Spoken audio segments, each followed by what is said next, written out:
I just wrapped up an interview with Fijian Prime Minister Mr. Sitiveni Rabuka, and I've got to say, this guy is seriously impressive. Fiji, the country he's leading, is fascinating. I mean, it's sitting across the international dateline, meaning technically Fiji is the westernmost and easternmost country anywhere in the world. But here's the kicker. Here's the irony. Fiji is now caught in the middle of this big geopolitical rivalry between the East and the West. I mean, just take a look at how Australian media covers Fiji and other Pacific Island nations. What does China really want in the South Pacific? It wants as much access and as much influence there as possible. But let's be real, it is not even about Fiji. It's about Australia freaking out about losing their grip on Fiji to China.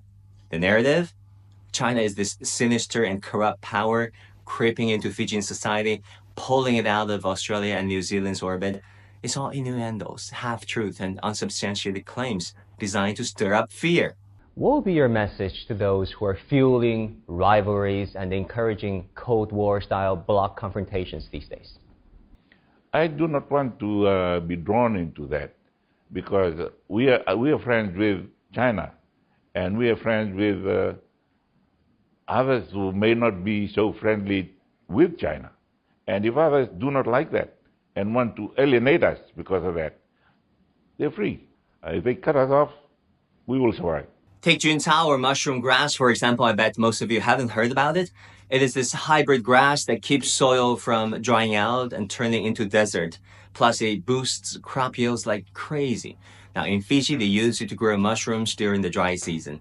This Juntao, see, it comes from China, and the Fijians have adopted the happy grass from China. Why? Because so far, over 1,000 Fijian farmers have used it to grow better crops and feed their animals. See, this is the kind of stuff China is looking to share with our South Pacific island countries, partners such as Fiji, and I haven't even mentioned the airports, expressways, and stadiums that Chinese engineers and construction teams have been building and upgrading over there. See, the West attitude towards Pacific Island nations, let's just say it's got a touch of that old colonial vibe. Remember the Solomon Islands? A few years ago, there was talk about the public security deal between them and China on anti-piracy, tsunami relief, joint climate efforts, the works. But as soon as the Australian media and the Western media caught wind of it, they leaked the story and tried to shut it down before it even could get off the ground. Why?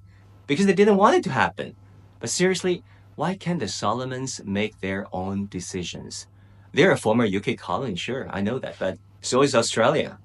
How would the Australians feel if the UK was still dictating terms to Canberra on what security agreements it could sign?